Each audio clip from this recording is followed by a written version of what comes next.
Hello అందరికీ welcome to Mini Mom's Kitchen episode 13. ఈ వీడియోలో పల్లీ పొడి ఎలా చేయాలో చూసేద్దాం.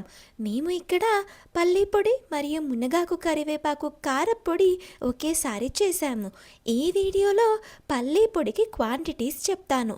ఇక్కడ చూశారు కదా, దానితో 1 గ్లాస్ పల్లీలని డ్రై రోస్ట్ అంటే నూనె లేకుండా వేయించాలి.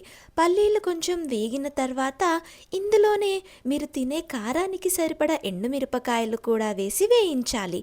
ఇవి వేగిన తర్వాత 1 టీ స్పూన్ జీలకర్ర కూడా వేసి స్టవ్ ఆఫ్ చేసేయాలి.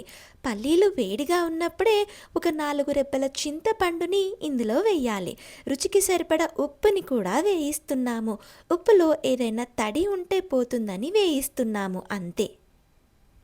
అవన్నీ చల్లారిన తర్వాత మిక్సింగ్ జార్లో కొన్ని వేయించిన మెంతులు, ఎండుమిరపకాయలు, చింతపండు, వేయించిన ఉప్పు వేసి ఇలా గ్రైండ్ చేశాక వెల్లుల్లిపాయలు, ఇందాక వేయించి పక్కన పెట్టిన పల్లీలు వేసి కొంచెం బరకగా గ్రైండ్ చేయాలి. అంతే, పల్లీ పొడి రెడీ. పల్లీల వల్ల కలిగే ఆరోగ్య ప్రయోజనాల గురించి లెర్న్ విత్ మీ సిరీస్లో చెప్పాను. ఇంతకీ మీరు ఆ వీడియో చూసారా? ఇక్కడ చూస్తున్నారు కదా, ఇలా బరకగా గ్రైండ్ చేసుకుంటే సరిపోతుంది. అయితే పల్లీ పొడితో పాటు మునగాకు కరివేపాకు కారపొడి కూడా చేశామని చెప్పాను కదా, ఆ రెసిపీని కింద ట్యాగ్ చేస్తున్నాను చూడండి. గ్రైండ్ చేసి మొత్తం కలిపి చల్లారిన తర్వాత ఏదైనా గ్లాస్ కంటైనర్లో స్టోర్ చేసుకోండి.